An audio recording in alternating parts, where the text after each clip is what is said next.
A convicted Baltimore serial killer has died this weekend. Joe Metheny, the bald man in the video, was found dead in his cell. In this WGZ file video, Joe Metheny shows police where he buried the bodies. The 62-year-old was serving 2 life sentences without parole for kidnapping, sexual assault, and 2 counts of murder. They thought it was just another rundown trailer until they stepped inside.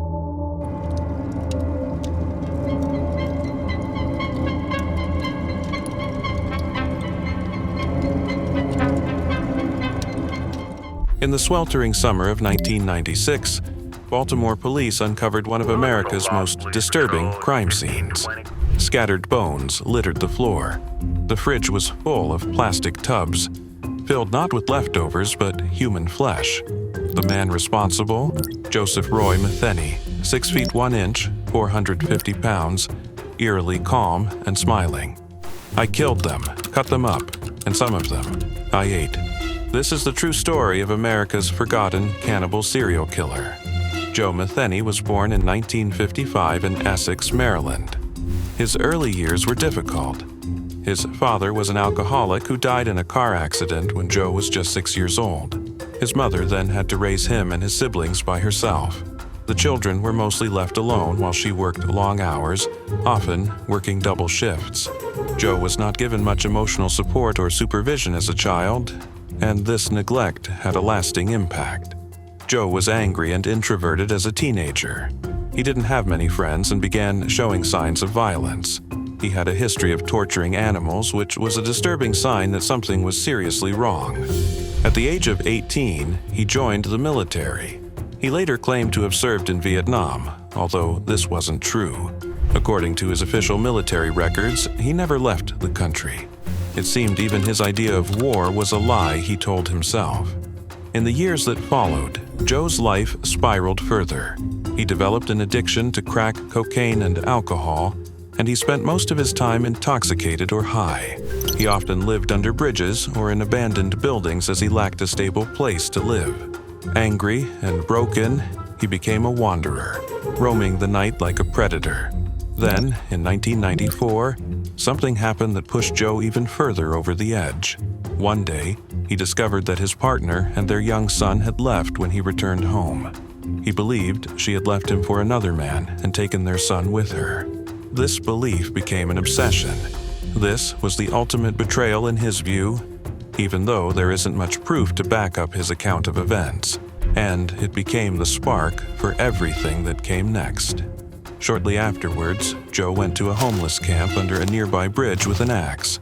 He spotted 2 men sleeping there and killed them both in a fit of rage brought on by drugs. He dumped their bodies into a nearby river. The remains were later discovered by a fisherman. This marked the very beginning of Joe's killing spree, but he didn't stop there. Joe began luring women, often sex workers, back to his trailer using drugs. Once inside, he would strangle and dismember them. Among his known victims were Kimberly Spicer and Catherine Magaziner. He killed them and kept their body parts in his refrigerator like leftovers in Tupperware containers. These early crimes reveal a deeply troubled man who used murder as a way to regain control over his shattered life. And he was only just getting started. The murders and what Joe Metheny did afterward make his story one of the most disturbing in American criminal history.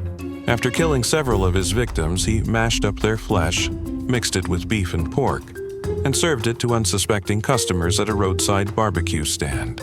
People ate burgers made from human meat and had no idea. When asked, Joe reportedly said, "They tasted just like pork. No one can tell."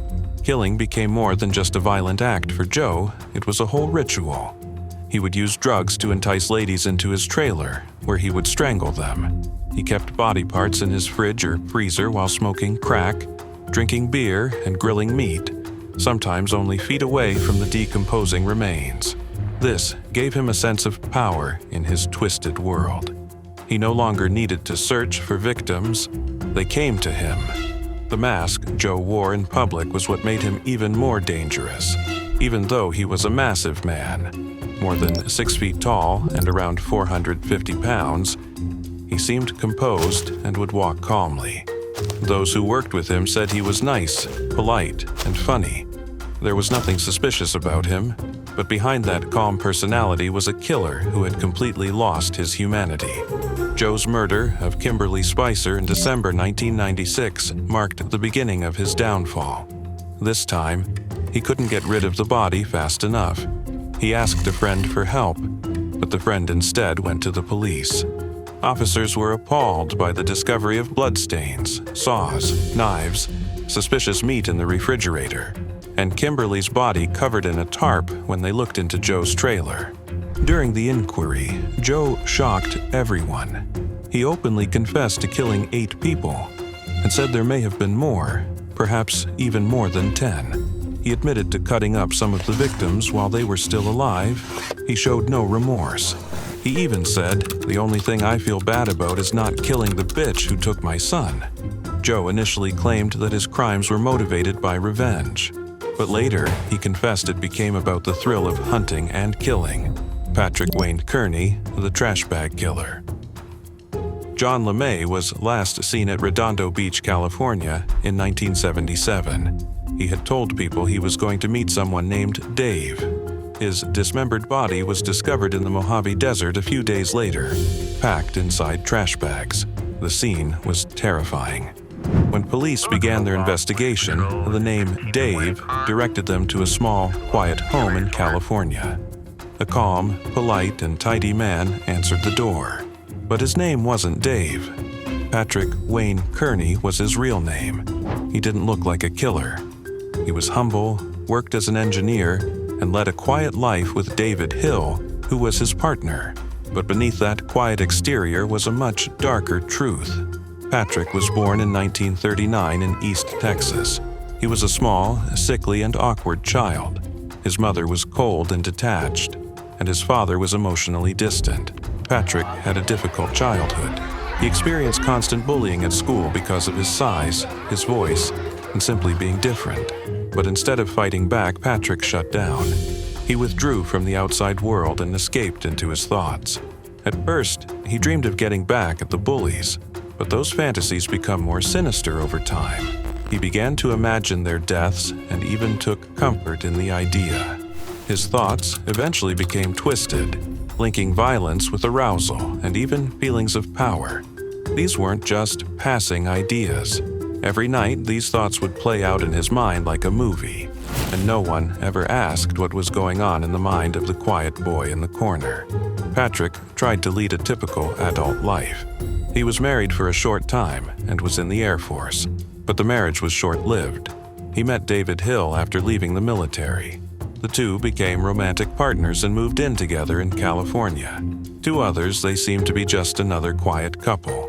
Patrick worked as an engineer, showed up on time, was polite, and stayed out of trouble. But in 1962, everything changed.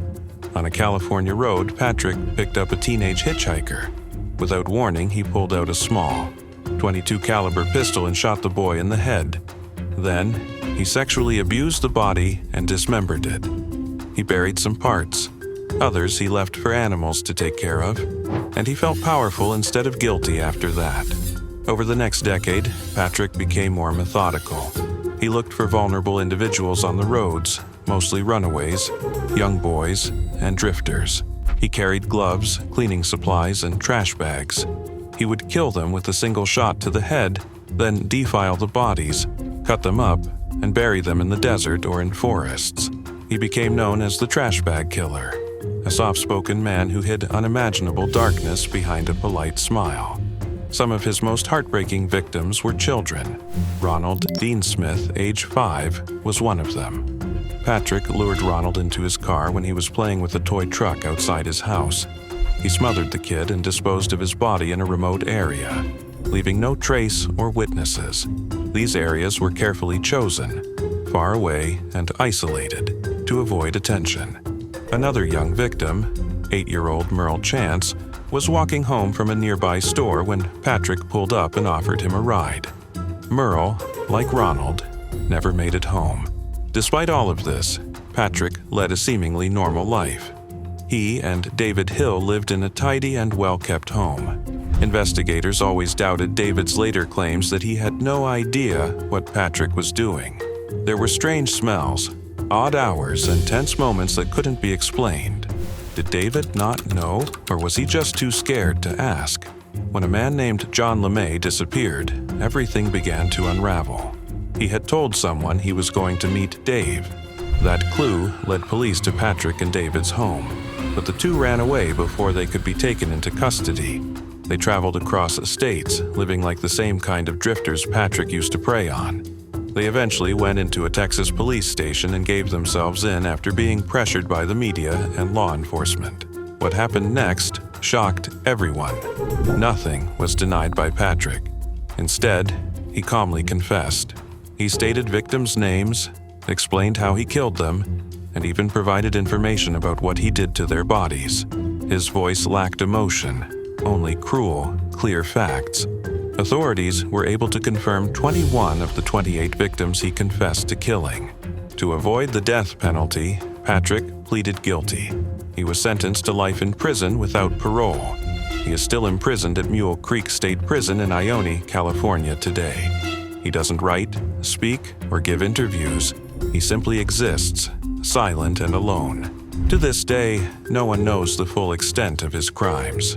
Some victims are yet unidentified. Others may still be buried, lost forever in the vast, empty deserts where Patrick once roamed. Joseph Metheny and Patrick Kearney were monsters in plain sight, one feeding flesh to strangers, the other hiding bodies in trash bags. Different methods, same cold detachment. Their crimes remind us, evil doesn't always look like a monster. Sometimes it smiles, shakes your hand, and disappears into the crowd unnoticed. That was all for today.